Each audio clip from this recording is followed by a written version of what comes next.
प्रलयाग्नि, सातों समुद्र उफान भारी, ये सब कुछ नहीं तेरे को छू पाएंगे।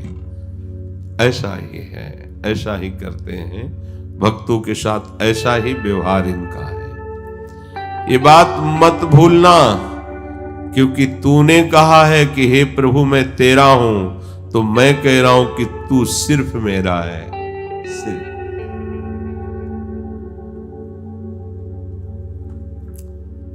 ऐसा भक्तों को थोड़ी अनुभव होता है कि भगवान के बहुत से भगत हैं। उनको अनुभव होता है कि प्रभु सिर्फ मेरे हैं, क्योंकि उसके मानस पटल पे और कोई नहीं होता, केवल प्रभु होते हैं। हर समय उनका दुलार प्यार। तो ये बाहरी बात सी लगती है कि बहुत से भगत भगवान की आराधना करते हैं, ये बाहरी चेतना की बात। अंदर की चेतना में तो सिर्फ वो होता है, उसका प्यारा होता है बस। उस उपासक के नेत्रों में, मानस पटल पर, भाव निकुंज में केवल प्रिया प्रीतम होते हैं। मैं भी हूं इसका विस्मरण हो जाता है। केवल प्रिया प्रीतम, अबाध प्रेम, बीच में कोई बाधा नहीं, केवल श्यामा प्यारी का दुलार। केवल वो हमें देख रहे हैं, हमें दुलार कर रहे हैं, केवल हमें प्यार कर रहे हैं, हम उनके समीप हैं, दूसरा कोई नहीं। विश्वास करो केवल इस बात पर, उपासक की दृष्टि के सामने केवल उपास्य देव होते हैं, और उनका प्यार दुलार सीधे केवल उसको मिलता है। कोई व्यवधान नहीं किसी का भी। ये आंतरिक विषय है, दूसरों न कोई, सिर्फ श्यामा श्याम और आप। हर एक उपासक के श्यामा श्याम अलग है। वो अपने प्राण प्यारे उपास्य देव की भावना में, उन्हीं में डूबा रहता है। अब वो अपने भाव दे, आपको अगर बताए ना तो आप समझ नहीं पाएंगे। वो अपने भाव देश में प्रिया प्रीतम को वन विहार करा रहा, तो दूसरे उपासक के भाव देह में वो भोग लगा रहे हैं, तीसरा झूला झूला रहा है ना अलग अलग। एक के साथ वन विहार में, एक के साथ भोग आरोग रहे, और एक के साथ झूलन लीला हो रही। विविध भक्तों की भावना में केवल वो होता है, प्रिया प्रीतम होते हैं। केवल प्रियालाल आपके ही है, केवल आपकी संपत्ति होती है। आठों पहर संपूर्ण सेवा आपकी होती है। वो मतलब तर्क वितर्क का विषय नहीं, वो हृदय का विषय है। वो जो खा रहे हैं तो फिर उसमें हम तुम्हें, जो हमें स्वाद मिल रहा है तो उस पर हम तुम्हारी क्यों समझ पाएंगे। हमारी बात समझो या ना समझो, ऐसा है। जैसे हमारी दृष्टि में अभी दीवाल है, खंभा है, उसके पीछे जो बैठा है नहीं दिख सकता, लेकिन जो भाव दृष्टि होती है उसमें सिर्फ प्रिया प्रीतम होते हैं, कोई बाधा नहीं होती। चिदानंद दृष्टि और चिदानंद में प्रिया प्रीतम, चिदानंदमयी लीला। ये बहुत हिम्मत बंधने की वृत्ति हमारे हृदय में जागनी चाहिए। कह रहे कि प्यारे, चाहे कोटि कोटि वज्रपात हो, प्रलयाग्नि हो, भयंकर झंझावात हो, विश्व ब्रह्मांड सातों समुद्र उफान में उसे डुबो रहे हो, पर तुम मत डरना, क्योंकि मैं तुम्हें छाती से लगा लूंगा। कोई भी दुख तुम्हें स्पर्श नहीं कर पाएगा। ऐसा ही आभास होता है जिसके हृदय में केवल ही होता है कि मेरे प्रभु। आपके कोई और हैं तो सहयोगी भिजवा देंगे वो, और अगर आपने किसी को सहयोगी नहीं माना है तो फिर वो, जैसे माँ अपने लाडले पुत्र को छाती से लगाए डोलती है, ऐसे अनंत वात्सल्य समुद्र प्रभु।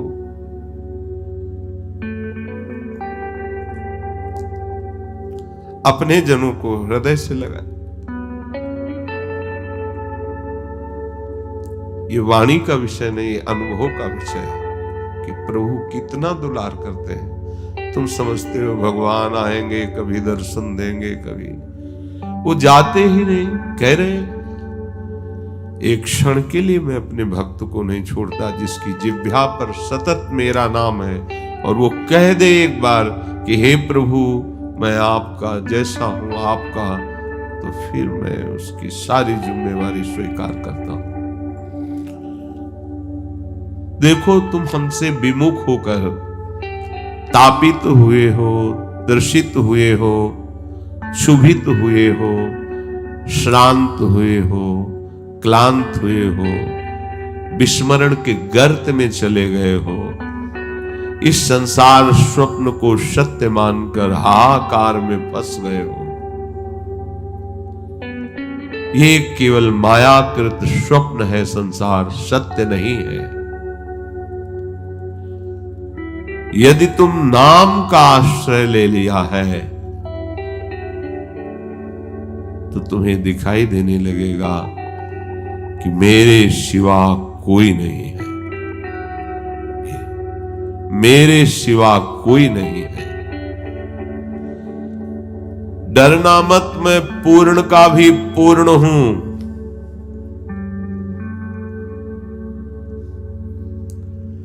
मैं प्रकाश का भी प्रकाश हूं। मैं शांति का भी शांत हूं। मैं आनंद का आनंद हूं। मेरे से ही आकाश अवकाश प्राप्त करता है। मैं ही सूर्य का संचालन करता हूं। मेरे ही भ्रकुट के इशारे से चराचर जगत वर्ताव कर रहा है। अब तू मत डर, अब तू मेरी शरण में आ गया है। अब आनंद ही आनंद का तेरे को अनुभव होगा। तुझे कोई नष्ट नहीं कर सकता। ब्रह्मांडानि विनश्यन्ति देवा इंद्रादयस्तथा कल्याण भक्ति युक्तस्य मद भक्तो न प्रणश्यति। सारे ब्रह्मांड नष्ट हो जाए, देवराज इंद्र आदि ये सब नष्ट हो जाए, पर जो मेरा नाम जप करता है, मेरे को स्वीकार कर लिया है, न प्रणश्यति, उसका नाश नहीं हो सकता। सत्य शुद्धिकरम नाम, नाम ज्ञान प्रदम स्मृतम मुमुक्षूणाम मुक्ति प्रदम कामिनाम सर्व कामदम। अंतःकरण शुद्धि करने के लिए और कोई साधन का आश्रय मत लो, केवल नाम जप करो, ये शुद्ध कर देगा अंतःकरण। ज्ञान प्राप्ति के लिए कोई अन्य साधन में मत जाओ, नाम जप करो, ये तुम्हें शुद्ध ज्ञान प्रदान कर देगा। नाम मुमुक्षुता जागृत करता है और नाम ही मुक्ति प्रदान करता है। अगर तुम्हें लोक लोकांतर के किसी भी सुख की कामना है तो नाम जप करो, ये तुम्हें सब सुख प्रदान कर देगा। नाम से बड़ा कोई तीर्थ नहीं है, इसलिए नाम जापक को भटकने की भी आवश्यकता नहीं कि अमुक जगह चले। हाँ, स्वाभाविक है तो करो, लेकिन जरूरत नहीं है। जरूरत है नाम न छूटने पावे। नाम परम तीर्थ है, नाम परम पुण्य है। नाम नामी से भी श्रेष्ठ परम देव है। नाम सबसे बड़ी तपस्या है। नाम सबसे बड़ा दान है। नाम सबसे बड़ा महाकर्मयोग है। नाम सबसे बड़ा परम धर्म है। नाम सबसे बड़ा परम धन है। नाम ही भक्त का निरंतर जपन करना काम है। नाम ही मोक्ष रूप है। नाम ही परम भक्ति है। नाम ही परम गति है। नाम ही परम जाप्य है। नाम ही सर्वश्रेष्ठ है। अरे ओ प्रीतम, तू अब समझ गया होगा मेरे नाम को। इसलिए नाम तुझे वर्तमान में केवल लेना है। जो अभी क्षण चल रहा है उसमें नाम जप कर, भविष्य की चिंता मत कर, भूत के लिए मत डर कि मुझसे पाप हो गए हैं। ओ प्रीतम, अब डरने की जरूरत नहीं, निरंतर नाम लेने की जरूरत है। सब चिंताएं तुम छोड़ दो मेरे ऊपर। ये अहंकारी जीव नहीं समझ पाएगा। तू जान तो मेरे को, मेरे डर से अग्नि प्रज्वलित होती है, मेरे भय से सूर्य तपता है, मेरे भय से इंद्र वायु मृत्यु अपना अपना कार्य करते हैं। मेरा शरणागत भक्त की छाया भी छू सके ये लोग, इतनी सामर्थ्य नहीं है। इन लोकपालों के लिए भगवान कह रहे हैं, मेरे भक्त की छाया भी छू सके इतनी सामर्थ्य इनकी नहीं है। मेरा सुदर्शन चक्र हर भक्त के पीछे गुप्त रूप से रक्षा का काम करता रहता है। बस समर्पण की भावना हो, मुख में ना हो, हरि आश्रय। और ये सुदर्शन जी सर्वरूपधारी है, ये कुछ भी रूप रख सकते हैं। ये मनुष्य आकृति रूप धर करके भी आपको बचा लेंगे। कुछ न कुछ ऐसा ये निरंतर रहते हैं भक्त के पीछे। ये दिव्य भगवत पार्षद ऐसा नहीं कि केवल अस्त्र रूप में ही रहते हो। हर भक्त के पीछे भगवान का ये सुरक्षा विधान चलता है, वो भगवत पार्षद है। पर ये बात है कि अगर अन्य आश्रय और अन्य बल है तो फिर नहीं बात बनेगी।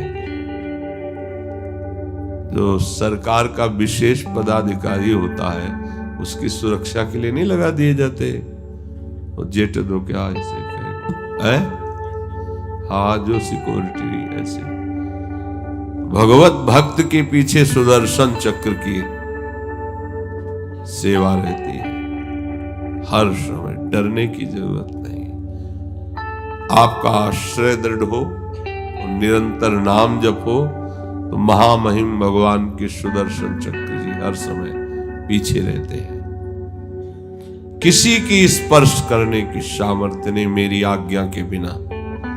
इसीलिए जब भक्त को कोई धक्का लगाता है, गाली मिलती है, तो उसको संतोष होता है कि भगवान का विधान है कोई अहंकार नष्ट करने के लिए। नहीं तो ऐसा हो ही नहीं सकता था कि कोई ऐसी चेष्टा कर सकता। कोई बात मत सुनो किसी की बात को लेकर के सोच में मत पड़ो। मेरी बात सुनो और निर्भय हो जाओ। बस तुम्हें उच्च उत्कंठा से नाम लेना है। मैं तुम्हारी जबान में नाम रूप से आ गया हूं, अब तेरे को डरना नहीं है। तेरा सारा भार ले लिया हूं, फिर भी तू चिंता क्यों करता है? तू जानता है तुमने तो मुझे अपना केवल कहा है, और मैं तुम्हें कितना प्यार करता हूं तुम नहीं जानते।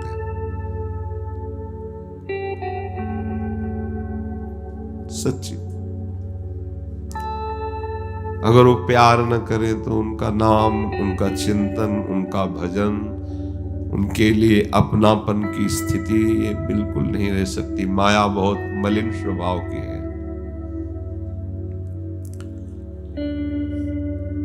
तू किसी आकांक्षा के लिए परेशान है, कामना के लिए,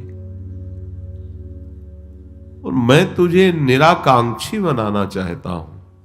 देखो, यही हमसे त्रुटि हो जाती है।